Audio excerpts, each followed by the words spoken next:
Bismillahirrahmanirrahim. Tulisan yang paling kecil itu namanya huruf. Jadi huruf contohnya yaitu A, B, C, D dan seterusnya. Itu dalam bahasa Indonesia namanya huruf. Dalam bahasa Arab itu namanya huruf. Jadi contohnya huruf yaitu alif, ba, ta dan seterusnya. Itulah namanya huruf. Kemudian di atas huruf yang kedua itu ada yang namanya dalam bahasa Indonesia namanya kata. Jadi kata itu apa? Kata susunan dari beberapa huruf yang mempunyai arti. Contoh, ada huruf S, A, Y, A, saya jadikan satu, itulah namanya kata.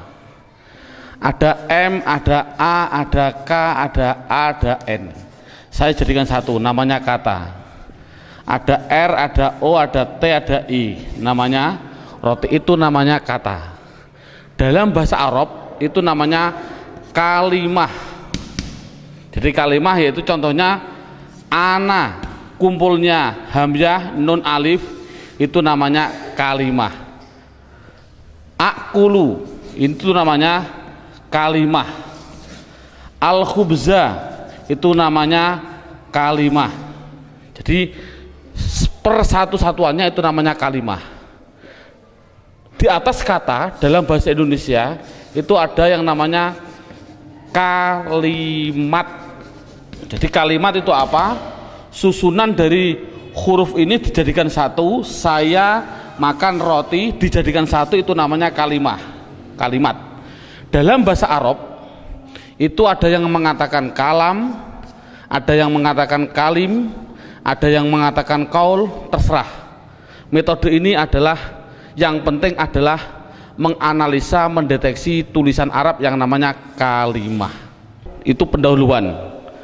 Sekarang dalam buku ini, metode ini ada beberapa bentuk. Yang pertama menggunakan yang namanya buku panduan, dan yang kedua harus menggunakan silabus, yaitu urut-urutan metode belajar mengajarnya seperti ini.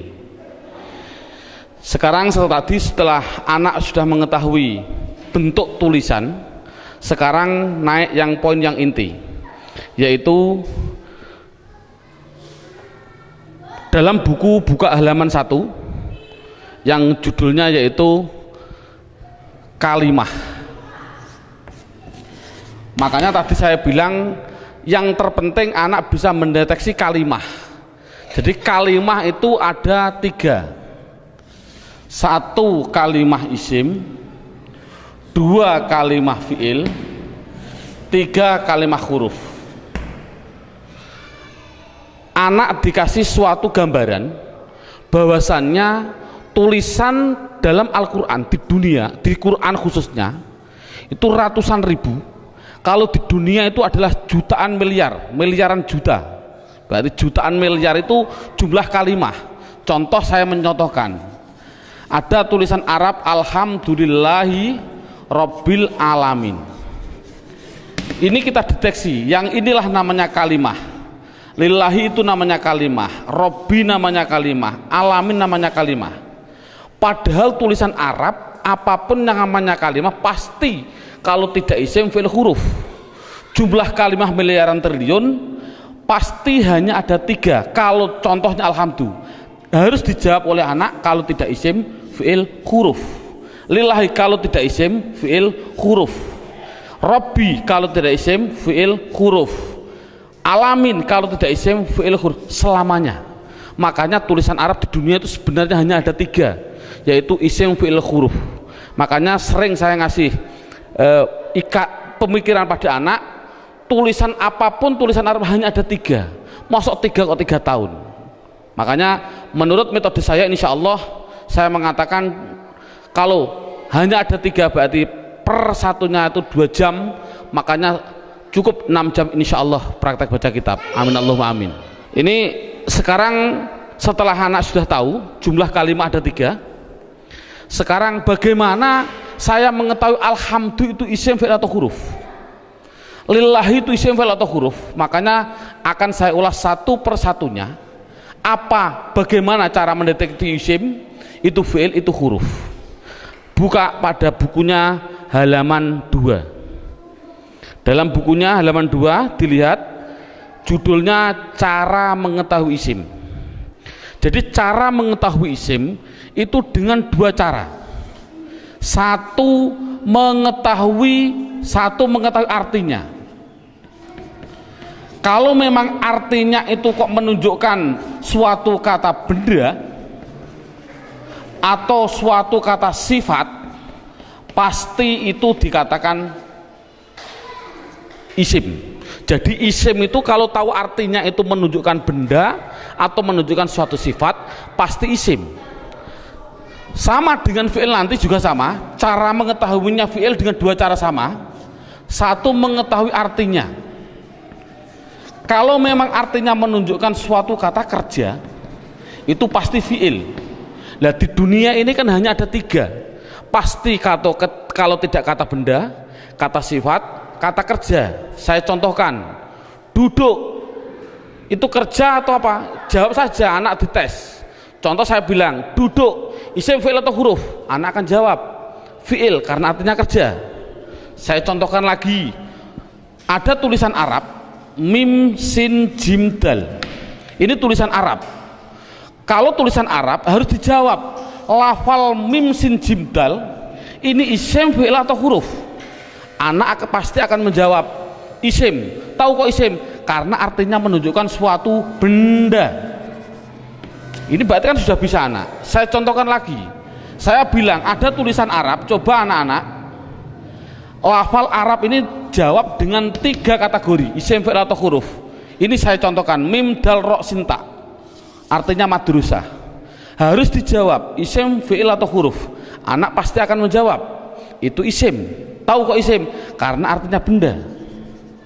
Oh 100. Jadi kalau ada apapun artinya benda atau sifat, contohnya Allahu Akbar, saya menerjemah Akbar itu artinya agung atau mulia. Ini agung itu kan suatu sifat, otomatis akbar ini harus dijawab. Akbar itu isim, fi'il atau huruf? Anak akan jawab akbar pasti isim. Tahu kok isim? Karena artinya itu suatu sifat. Jadi kesimpulannya adalah anak bisa mendeteksi, pertama mendeteksi isim, fi'il, huruf dari artinya. Kalau memang artinya benda atau sifat berarti isim, kalau artinya kerja berarti kalimah fi'il. Pertanyaan selanjutnya, Pak, tulisan Arab katanya miliaran triliun, di Al-Quran ada 700-an ribu. Bagaimana saya mengetahui itu isim, itu fi'il, itu huruf, padahal saya tidak tahu artinya? Oh, kalau tidak tahu artinya, lihat buku panduannya, yaitu lihat halaman 3. Dalam buku halaman 3 judulnya adalah mengetahui tanda-tanda kalimah isim. 1, kalau tidak tahu artinya, 1 harus mengetahui tanda-tandanya. Tanda-tandanya isim. Yang dimaksud tanda-tandanya adalah tanda-tandanya isim. Apa tanda-tandanya isim? Buku halaman 3, 1 yaitu dimasuki tanwin. Tanwin itu berarti baik tanwin domah, tanwin fathah, tanwin kasroh. Saya contohkan, hasibun, isim, fi'il atau huruf? Isim. Tahu kok isim? Karena ada tanwin. Untuk anak kecil mungkin kelas 5 diniyah, tanwin itu pasti di belakang. Tulis saja, disuruh di belakang. Bukunya tambahin situ silahkan. Yang penting tanwin pasti di belakang. Baik tanwin domah, tanwin kasroh, tanwin fathah. Saya contohkan, hasibun. Ini tulisan Arab, harus dijawab isim, fi'il atau huruf? Artinya apa? Saya nggak tahu. Kalau tidak tahu ini harus dijawab isim. Mengapa ke isim? Karena ada tanwinnya. Saya menulis lagi, sohi bin, isim, fi'il atau huruf? Isim. Tahu kok isim? Karena ada tanwinnya. Berarti anak sudah bisa mendeteksi, yaitu tanda-tanda yang pertama kalimah isim, yaitu dimasuki tanwin. Sekarang yang nomor 2, Tanda-tanda isim yang nomor 2 itu kalau ada tulisan Arab depannya dikasih al, makanya dalam bukunya hanya dimasuki al, garis miring di depan. Jadi kalau ada tulisan Arab depannya ada alif dan lam pasti itu isim. Contoh alhamdu, harus dijawab isim fi'il atau huruf, jawabnya adalah isim. Tahu kok isim? Karena dimasuki al. Ar-Rahim, isim fi'il atau huruf, isim. Tahu kok isim? Karena ada al. Dan seterusnya. Sekarang yang ketiga, tanda-tanda isim yang ketiga yaitu dimasuki yang namanya huruf jar. Huruf jar itu apa sih? Huruf jar itu adalah tertentu, lafalnya tertentu, yaitu ada tulisan itu berupa apa? Min, ila, an, ala, dan seterusnya. Di dalam buku sudah ada. Min artinya dari, ila artinya ke, an artinya dari, ala artinya di atas, dan seterusnya. Jadi kalau ada tulisan Arab dimasuki min, yang mana huruf jar itu pasti tempatnya di depan suatu kalimah, mesti itu adalah kalimah isim. Contoh, saya mencontohkan ada tulisan Arab, zahaba zaidun ila suq, zahaba zaidun ila suq. Anak saya tes satu persatu dulu. Zaidun isim fi'il atau huruf? Isim. Tahu kok isim? Karena ada tanwinnya. Suq isim fi'il atau huruf? Isim. Tahu kok isim? Karena dimasuki huruf jar yang namanya ila. Artinya apa saya suq? Tidak tahu, tidak penting. Ini kan tidak penting. Yang penting itu bisa mendeteksi itu pasti kalimah isim. Contohnya lagi, ada contoh yang namanya ada roja'a. Saya contohkan, roja'a kembali. Siapa yang kembali? Bakrun, siapa bakar? Kembali min dukan, min dukan. Bakrun isim fi'il atau huruf? Jawabnya isim. Tahu kok isim? Karena ada tanwin. Min dukan, dukan itu isim fi'il atau huruf? Isim. Tahu kok isim? Karena dimasuki huruf jar min. Artinya apa? Tidak penting. Jadi makanya itu adalah tanda-tanda kalimah isim. Yang ketiga, yang keempat, tanda-tanda isim yang keempat di situ saya tulis. Ya, saya hapus dulu. Tanda-tanda isim yang keempat yaitu dimasuki namanya huruf kosam. Kosam itu artinya sumpah. Kosam artinya sumpah. Di sini huruf kosam hanya ada 3, wawu, ba, ta. Untuk anak pemula jangan dicontohkan selain lafal Allah, jangan. Untuk pemula jangan. Contoh wal asri.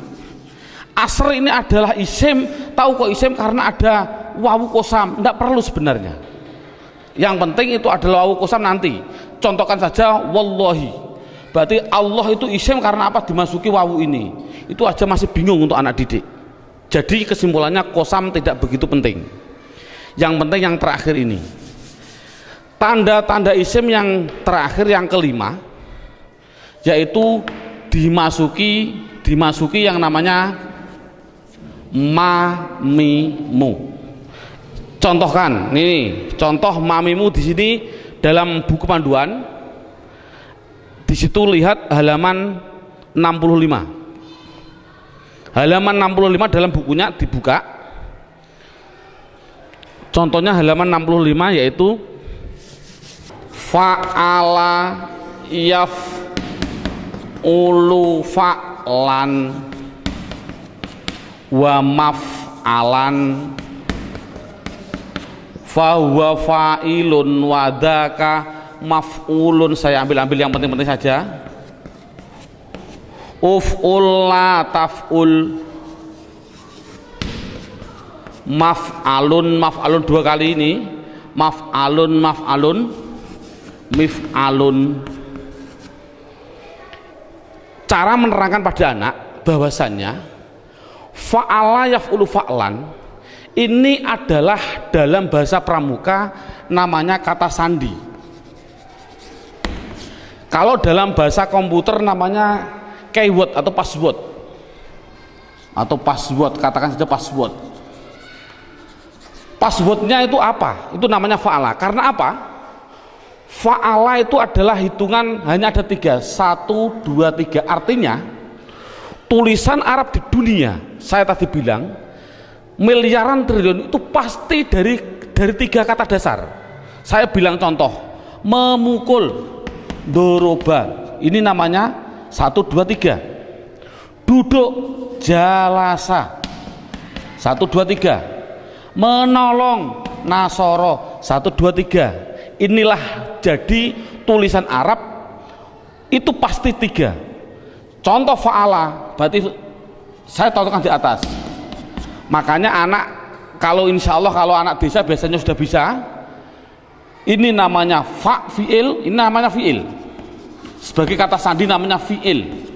Namanya fa fi'il, ain fi'il, lam fi'il. Jadi dot itu bertepatan dengan fa, namanya fa fi'il. Ro bertepatan dengan ain, namanya ain fi'il.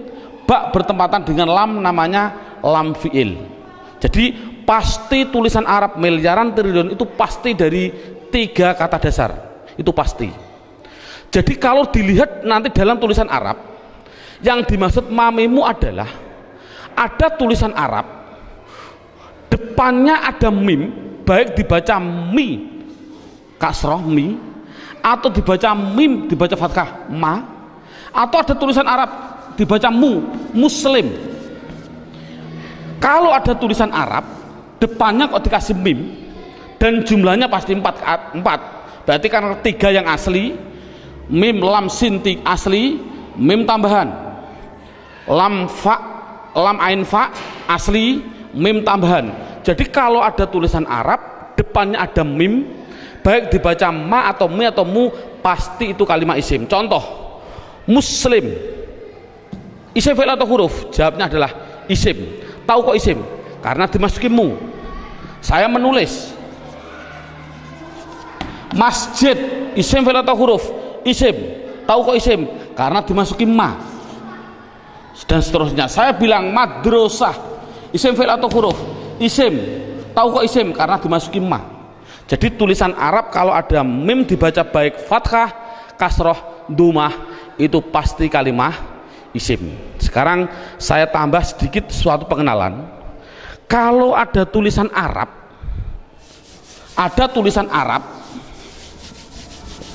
depannya saya kasih mi, contohnya mi dalam halaman 65, itu pasti menunjukkan suatu alat, pasti. Contoh saya contohkan, rowaha sama dengan fa'ala. Rowaha artinya angin. Coba kalau kasih mi bunyinya apa? Samakan dengan ini, berarti mati hidup, hidup. Rowaha kasih mi bunyinya mirwahun. Jadi mirwahun artinya adalah, karena ada mi artinya adalah alat angin. Apa alat angin? Kipas angin. Jadi kipas angin itu bahasa Arabnya adalah mirwah. Saya menuliskan lagi, kalau ada tulisan Arab di belakangnya ada tak seperti ini, tak, pasti itu hanya tambahan, tidak akan asli, pasti tambahan. Contoh, satoro. Satoro saya nulis artinya pinggir. Coba kalau kasih mi bunyinya apa? Mistorun. Tapi tak ada masalah lah. Mistorotun. Apa mistorotun? Penggaris salah. Yang betul adalah alat pinggir, yaitu penggaris sama.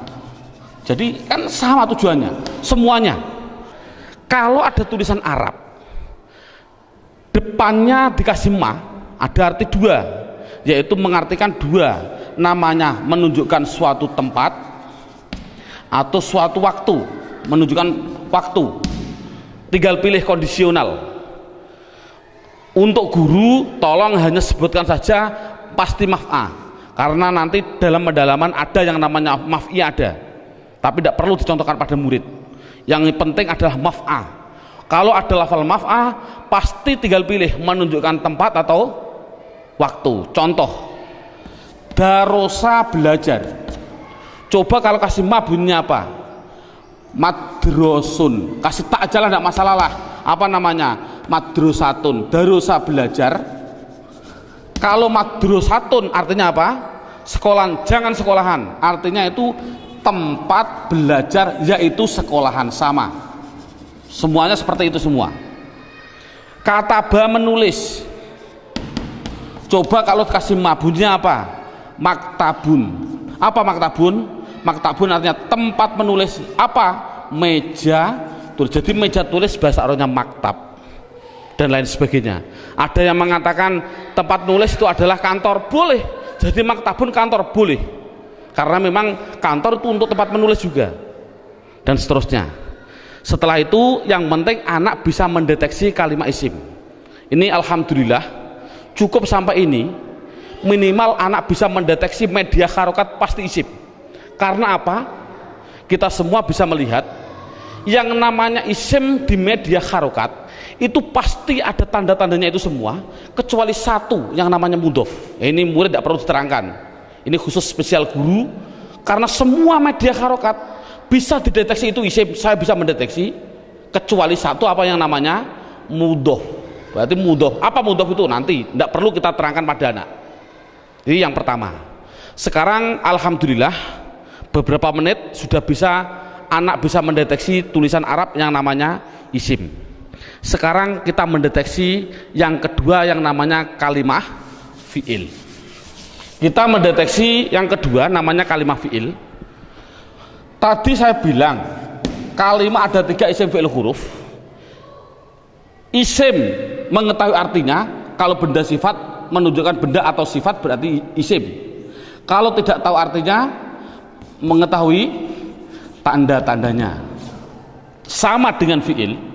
Kalau mengetahui artinya, itu artinya menunjukkan suatu kerja, berarti kalimah fi'il. Tadi sudah saya terangkan. Kalau tidak tahu semuanya Pak, oh sama dengan isim, yaitu mengetahui tanda-tandanya. Lihat buku panduannya, yaitu halaman 10. Buku panduan halaman 10.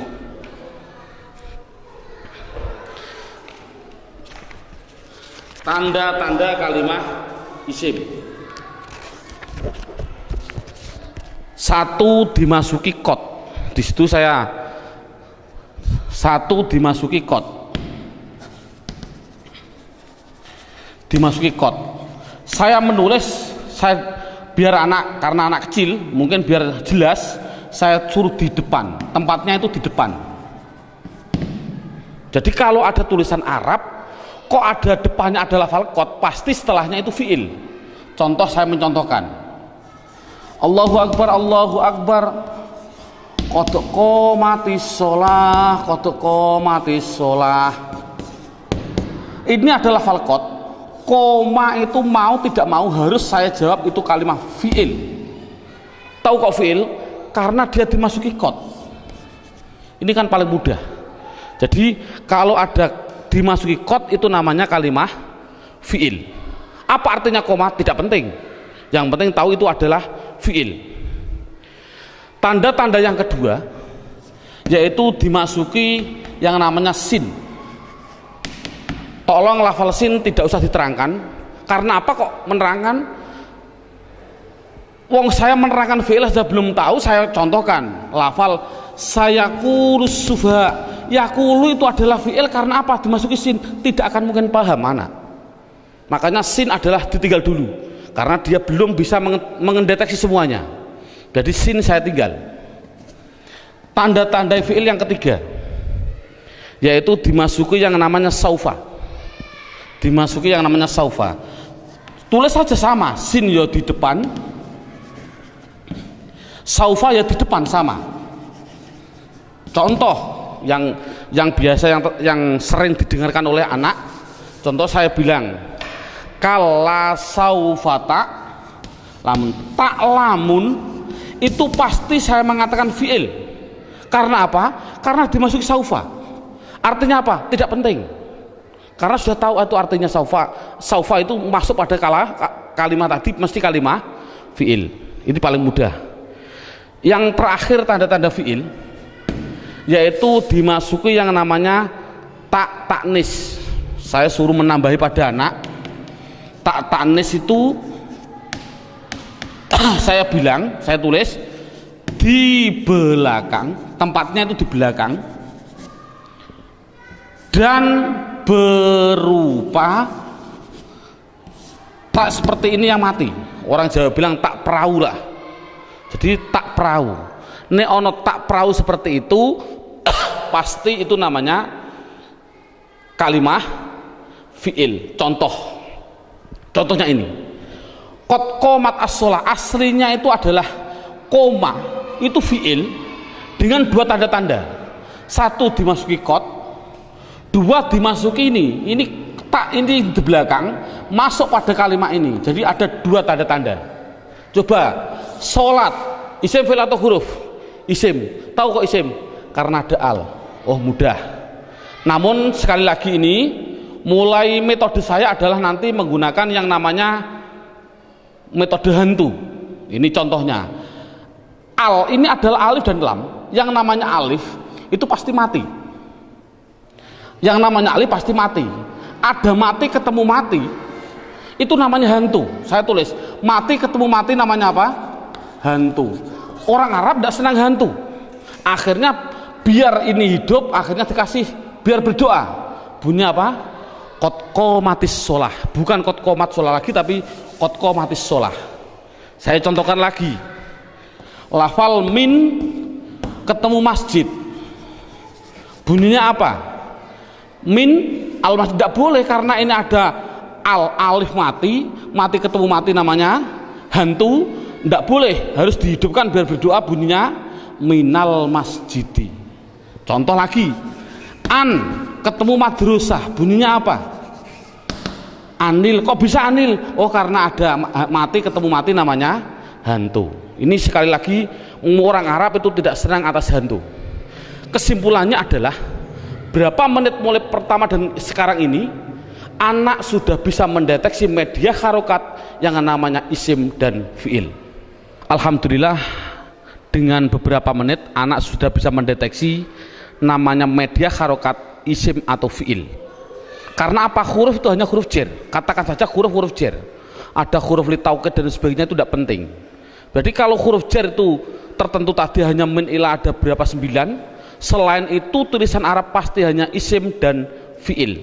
Anak sudah bisa mendeteksi kecuali tadi mudhof. Alhamdulillah. Sekarang kita naik poin yang keempat. Poin yang keempat yaitu lihat buku halaman pertama.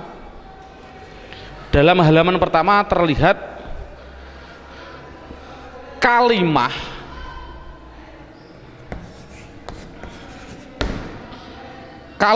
isim,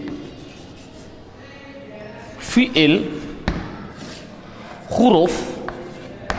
Ini ada gambar kalimah pasti butuh kepada yang namanya, ini garis horizontal namanya perlu. Dalam bahasa Indonesia namanya perlu, bahasa Indonesianya orang Jawa namanya butuh.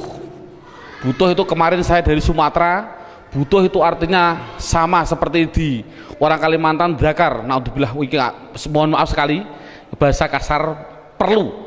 Berarti kalimah itu pasti memerlukan yang namanya i'rab. Halaman pertama dilihat, i'rab itu ada 4. Satu namanya i'rab rofa, 2 namanya i'rab nasab, 3 namanya i'rab jar, yang keempat yaitu namanya i'rab jazm. Jadi kalimah itu pasti memerlukan yang namanya i'rab.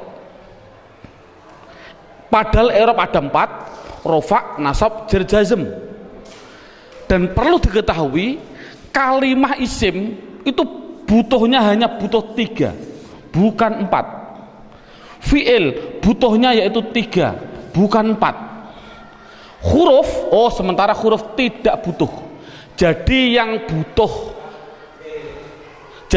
butuh i'rab itu yaitu khusus yang namanya kalimah isim dan kalimah fi'il.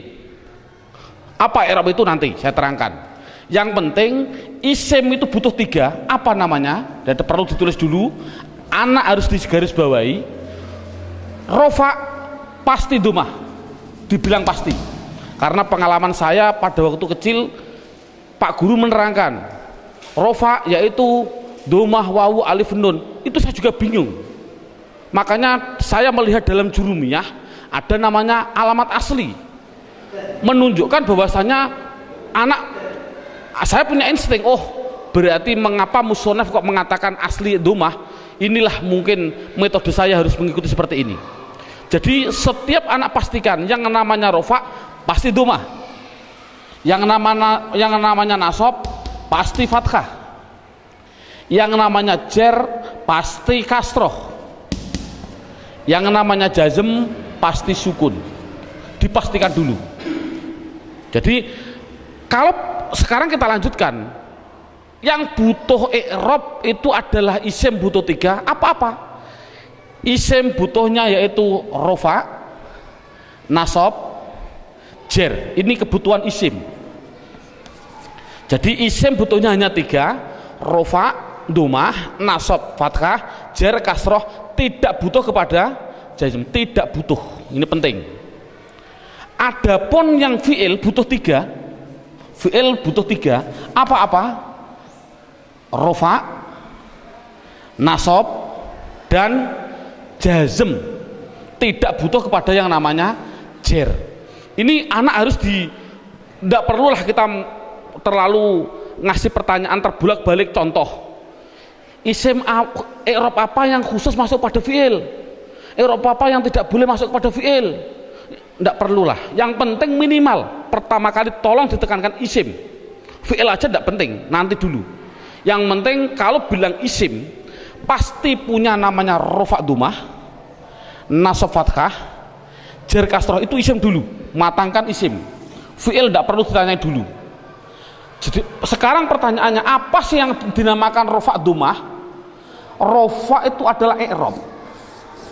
I'rab itu apa? I'rab adalah perubahan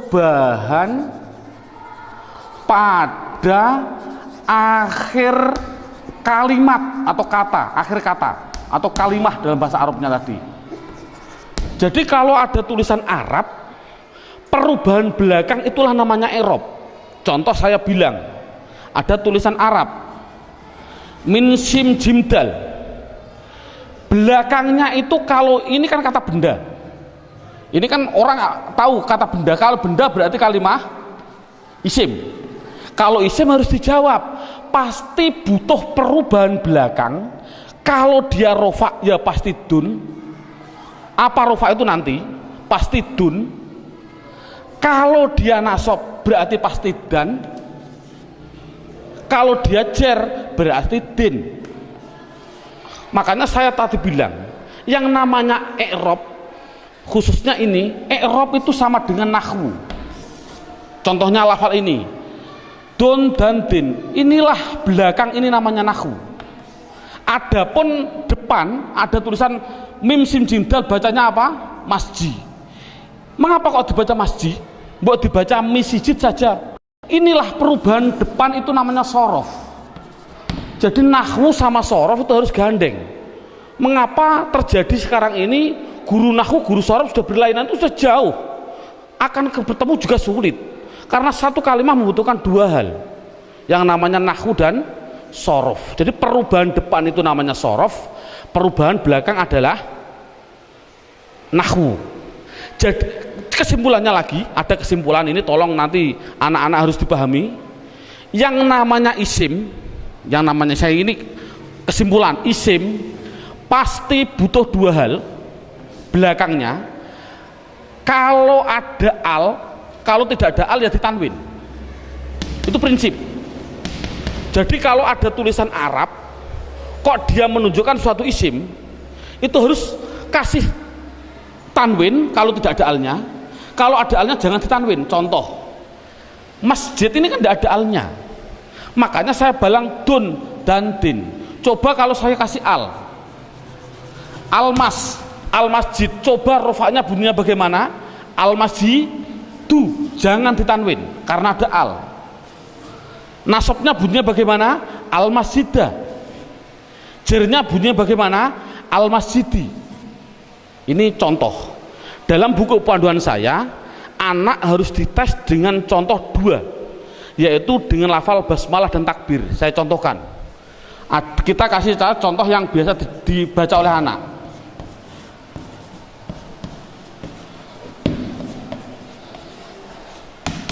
Dideteksi dulu isim fi'ilnya. Coba rohim, lafal belakang ini isim fi'il atau huruf? Isim, tahu kok isim? Ada al.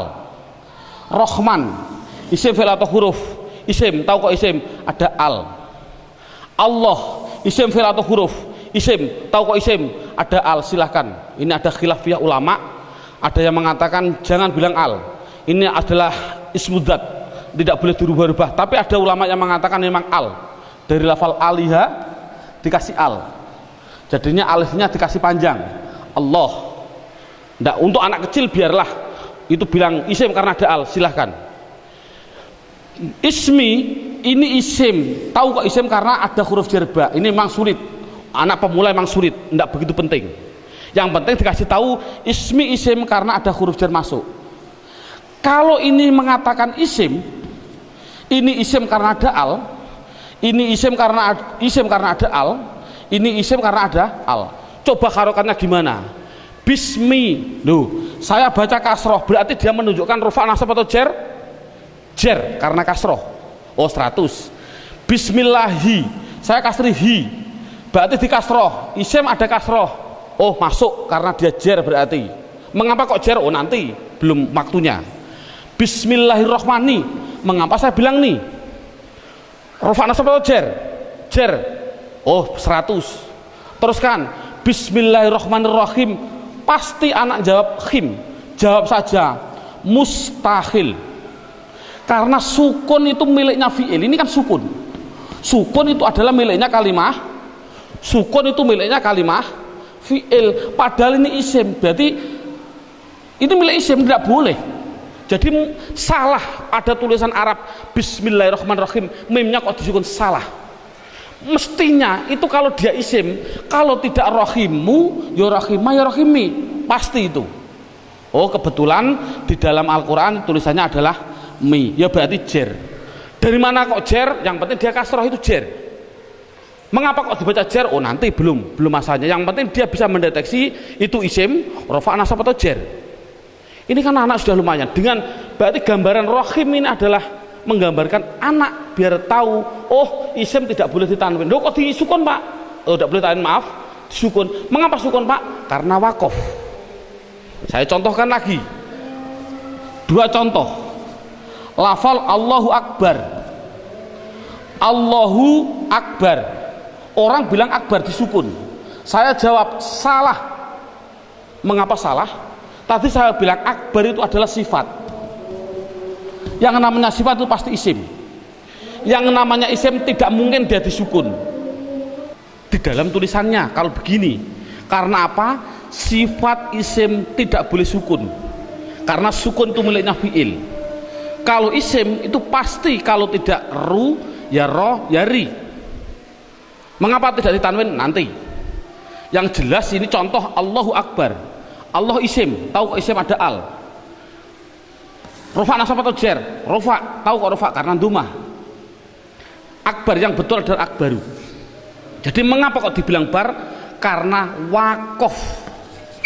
Kalau nulis adalah ru yang betul. Makanya sering saya kasih pertanyaan, bagaimana hukumnya ada orang sholat bilang Allahu Akbaru, sah nggak? Jawabnya adalah sah karena nakunya seperti itu. Namun yang terbaik memang adalah wakof. Seperti ini, Bismillahirrahmanirrahim, karena wakof. Jadi intinya adalah yang namanya i'rab ada 4 rofa nasab jar jazm. Khusus kita tekankan pada isim. Yang namanya isim belakangnya pasti rofa dumah, nasab fathah, jar kasroh. Itu kesimpulannya. Sekarang silabusnya poin yang kelima, judulnya yaitu pendalaman isim.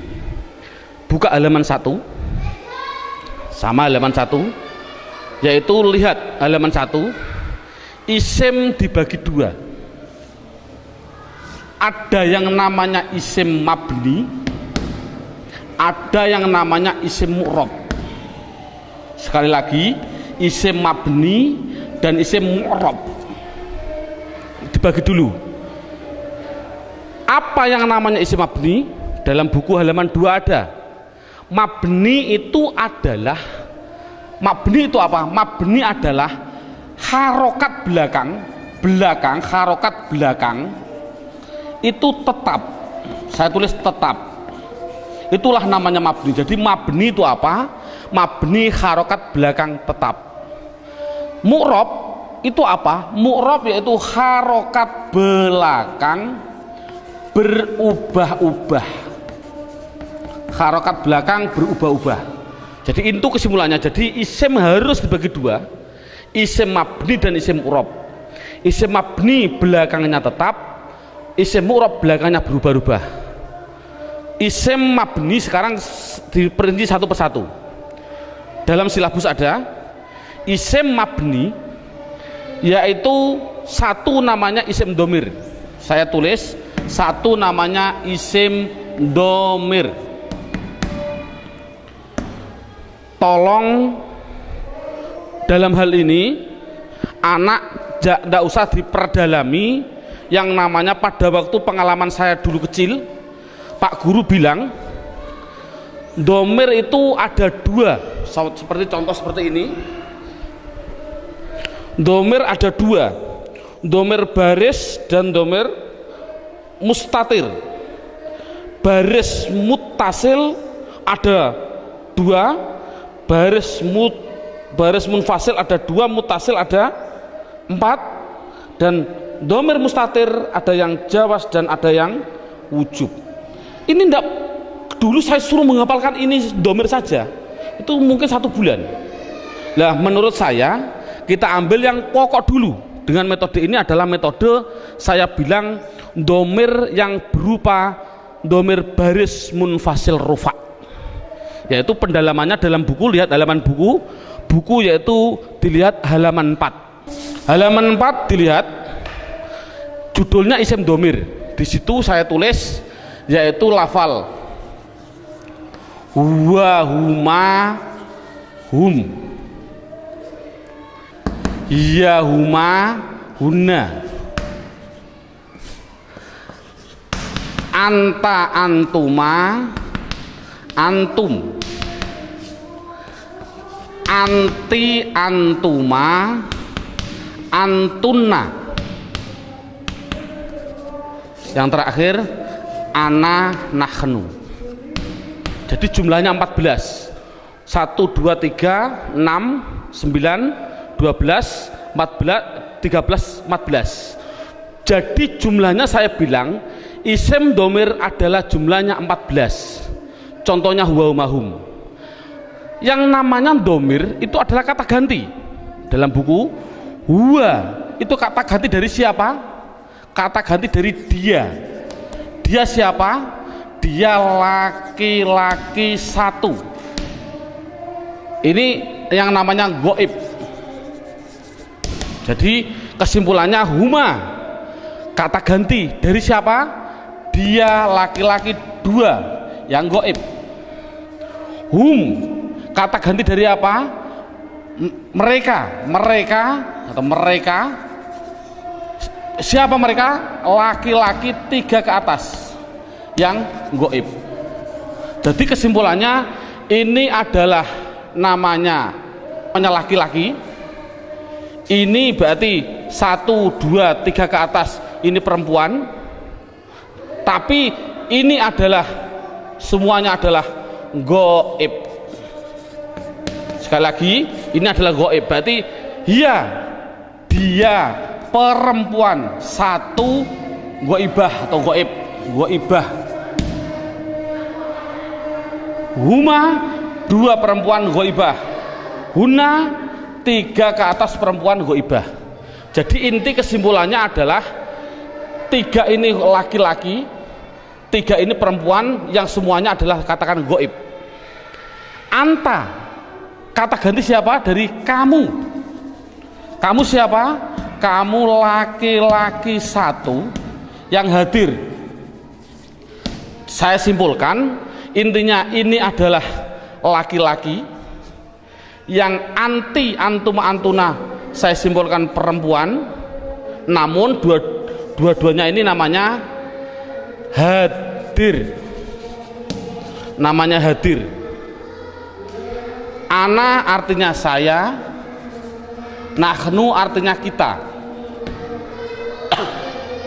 Penjelasannya, mengapa domir dikatakan mabni? Ini anak dijelaskan dengan dua pendekatan. Contoh lafal huwa. Huwa itu kata ganti siapa? Dari dia. Dia satu, orang laki-laki satu, orang Inggris. Kata gantinya juga dia. Tetap inilah akhirnya wa. Selamanya akhirnya dibaca wa. Makanya dikatakan mabni adalah belakangnya tetap, yaitu tetap dibaca fathah. Dia orang Amerika, ya sama tetap wa. Orang Indonesia, ya tetap wa. Jangan mentang-mentang orang Indonesianya orang pendek-pendek terus dibilang wi. Kalau orang Arab orangnya tinggi-tinggi wu, enggak boleh. Kesimpulannya adalah selamanya pasti akhirnya tetap berupa yang namanya wa. Itu pendekatan secara logika.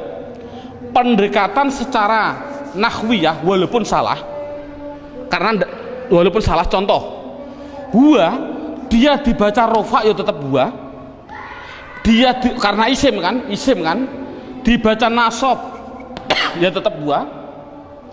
Dibaca jar ya tetap huwa.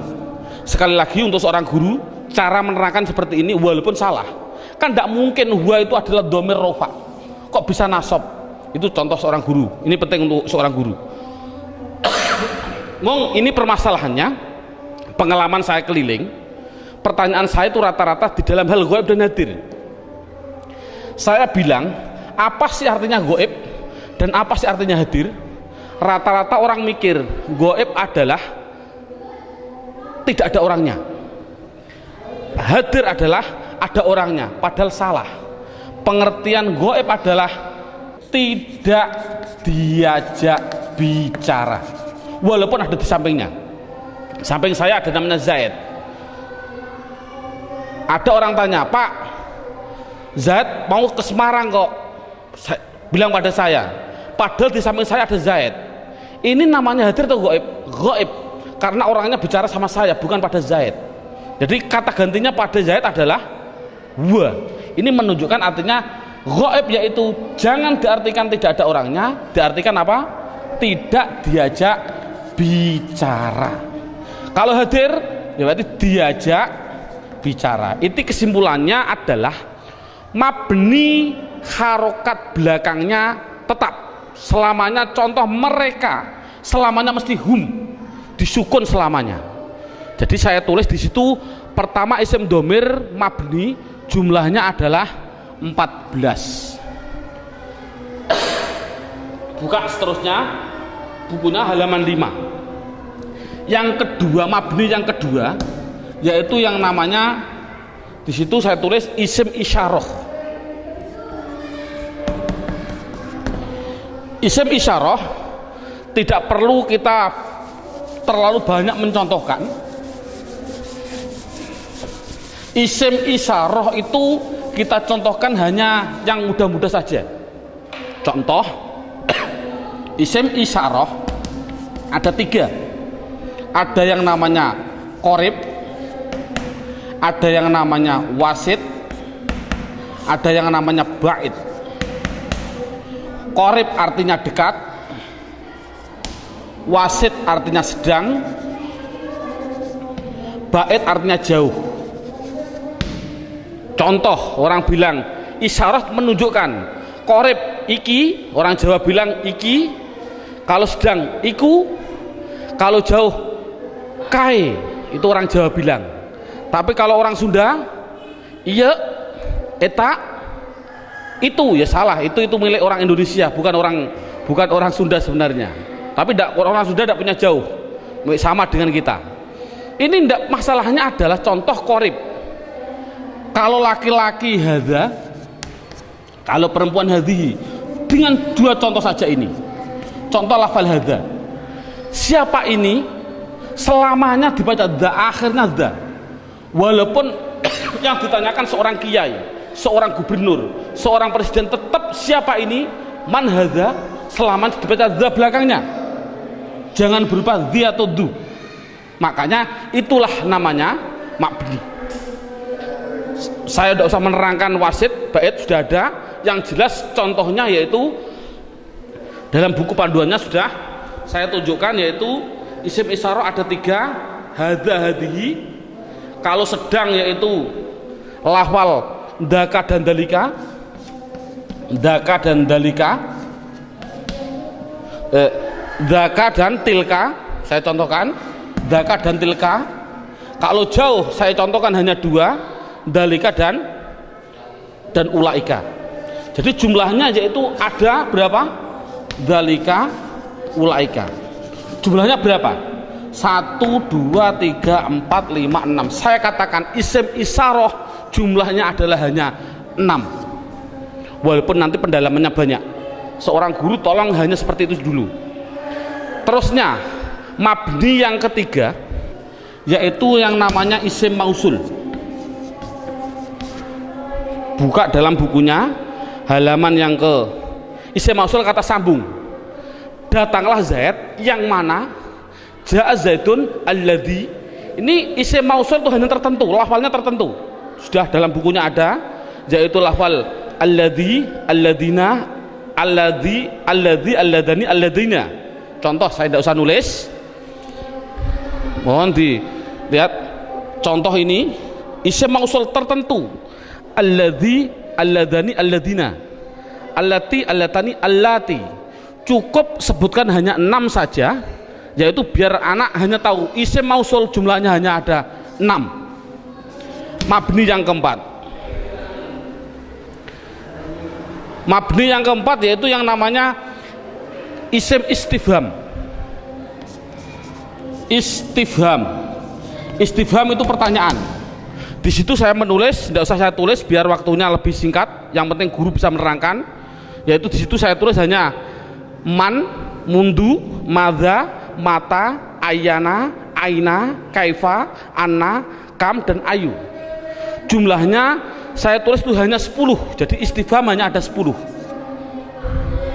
Yang keempat, yang ke mabni yang kelima, yaitu namanya isim syarat. Syarat itu apabila, jikalau, andai kata, itu namanya syarat. Saya tulis dalam bukunya biar lebih singkat. Lafalnya tertentu. Man, ma, mahma, mata, ayana, aina, anna, haisuma, kaifama. Jumlahnya yaitu hanya ada 9. Yang terakhir yang nomor 6, yang namanya isim fi'il. Ini loh namanya isim fi'il. Kadang-kadang orang bingung. Di situ ada isim fi'il madhi, isim fi'il mudhari, isim fi'il amar. Yang penting contohnya saya bilang isim fi'il amar, isim fi'il amar. Contohnya lafal amin, amina. Ini dikatakan dia bukan isim, bukan fi'il. Dikatakan isim fi'il. Mengapa kok isim fi'il? Tidak usah kita, anak tidak usah dikasih jawaban, kasih alasan, tidak usah. Yang penting isim fi'il itu lafalnya tertentu. Lafalnya itu hanya ada 9. Begitu. Berarti anak yang penting tahu. Contohnya seperti ini. Isim fi'il amar yang pertama. Ada yang namanya soh dan seterusnya. Isim fi'il madhi ada 2. Isim fi'il mudhari ada 2. Cukup 9 saja. Inti kesimpulannya, isim mabni itu jumlahnya adalah 14, 6, 6, 10, 9, 9, jumlahnya adalah 54. Padahal tadi saya bilang tulisan Arab yang namanya isim di dunia jumlahnya kalimat isim adalah 1 miliar triliun. Itu jumlahnya tulisan Arab di dunia itu 1 miliar triliun. Kalau isim jumlahnya miliaran triliun dibagi dua, mabni dan mu'rob. Yang namanya mabni yaitu 54, selainnya pasti mu'rob. Kesimpulannya, isim mu'rob adalah yang tidak berupa mabni. Saya mohon maaf untuk seorang ustadz, seorang guru. Dulu pada waktu saya masih kelas 1 sanawiyah, sudah diajarkan oleh alfiyah, padahal saya belum memahami betul. Saya ditunjukkan contohnya huwa, isim domir. Isim domir huwa itu dikatakan mabni karena apa? Karena yang namanya mabni adalah serupa dengan huruf. Mu'rob tidak serupa dengan huruf. Jadi yang namanya mabni serupa dengan huruf. Serupa di dalam apanya? Ada sibe wat'i, sibe iftikori, sibe. Tidak perlulah kita sementara, nanti dulu. Yang penting anak bisa, yang namanya mabni pasti tertentu lafalnya, dan dia pasti serupa dengan huruf. Makanya tidak usah kita menjelaskan alasan-alasan dulu, biarlah nanti seorang ustadz kalau dia sudah belajar alfiyah. Ini metode awal. Jadi saya simpulkan, kalau tulisan Arab yang namanya isim jumlahnya 1 miliar triliun, mabni 54, berapa jumlah mu'rob? Jumlah mu'rob ya miliaran triliun dikurangi 54. Kalau kita nulis persen, ya mungkin 0,000 nafas hampir habis baru 1%. Jadi anak mudah. Isim domir ada 14, isim isyarah ada 6. Contoh, alhamdu, isim fi'il atau huruf? Isim. Tahu kok isim? Ada al. Kalau tahu isim harus dijawab, dia masuk kategori mabni atau mu'rob, harus dijawab. Jawabnya apa? Anak dibilang ini pasti mu'rob. Karena apa kok mu'rob? Karena lafal alhamdu tidak ada pada mabni yang jumlahnya 54. Itu kan paling mudah. Berarti semua tulisan Arab kalau tidak ada di 54 ya pasti mu'rob. Berarti mu'rob miliaran triliun. Jadi makanya anak suruh menghafalkanlah.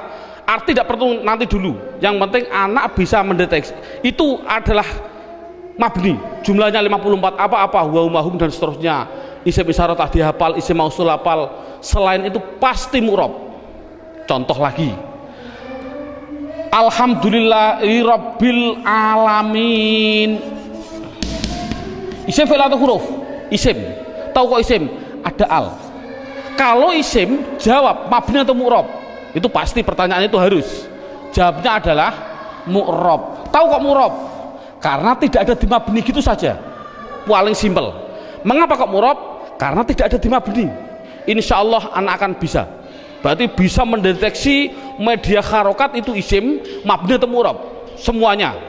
Mulai dari bismillah, mu'rob karena tidak ada di mabni. Bismillahi Allah, mu'rob karena tidak ada di mabni.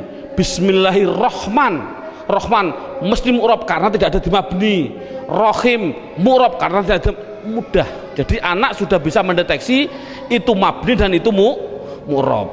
Sekarang pendalaman yang terakhir, pendalaman isim yang terakhir yaitu di dalam hal mu'rob. Dalam buku panduannya lihat halaman 8. Lihat halaman 8. Halaman 8 sudah tertulis, saya tulis di situ. Halaman 8. Halaman 8 sama halaman 1 sama. Sekali lagi, halaman 8 dan halaman 1 adalah sama.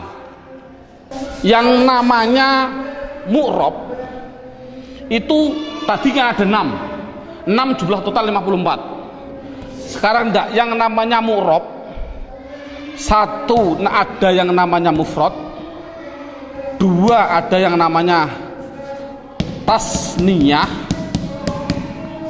yang ketiga ada yang namanya jamak mudzakkar salim, yang keempat ada yang namanya jamak muannas salim, yang kelima, lah ini saya batasi cukup mu'rob yang penting anak bisa 4, mufrad tasniyah jamak mudzakkar salim jamak muannas salim. Yang kelima sampai yang ke-9 tidak penting. Sekali lagi metode ini adalah tidak penting. Karena apa? Karena mu'rob yang 4 ini itu sudah mendominasi dalam tulisan Arab. 80% dari tulisan Arab itu pasti terjadi dari 4. Makanya anak harus ditekankan di dalam 4 tadi. Berarti sekali lagi, mu'rob yang jumlahnya miliaran triliun dikurangi 54 itu harus dimasukkan di antara 4 ini. Berarti di antara 4 ini mufrad, tasniyah, jamak mudzakkar salim, jamak muannats salim.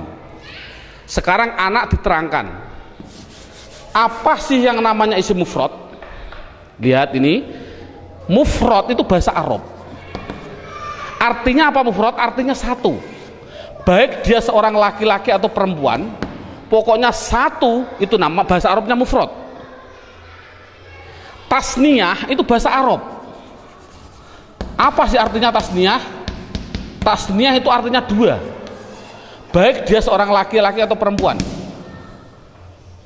Yang ketiga namanya jamak mudzakkar salim.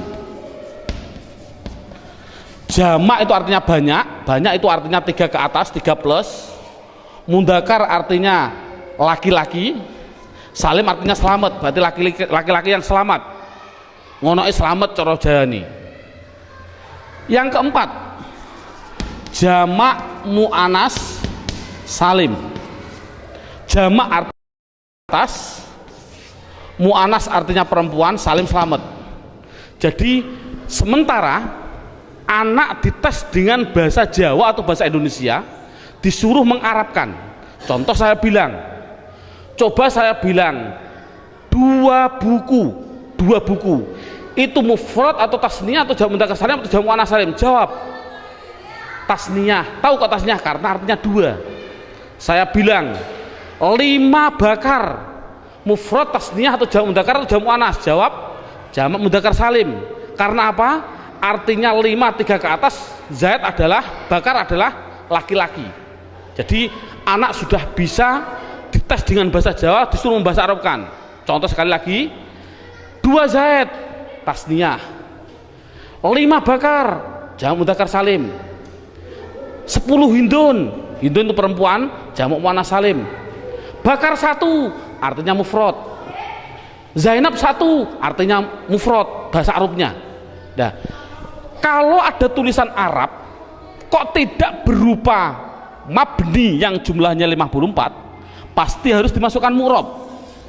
Kalau mu'rob harus dimasukkan di antara 4 ini, harus apa mufrad, apa tasniyah, apa jamak mudzakkar salim, apa jamak muannats salim, pasti harus masuk semua tulisan mu'rob. Contoh, nah ini bagaimana saya mengetahui Pak tulisan Arab itu mufrad, tasniyah, jamak mudzakkar salim, jamak muannats salim? Lihat bukunya halaman 8. Kalau ada tulisan Arab,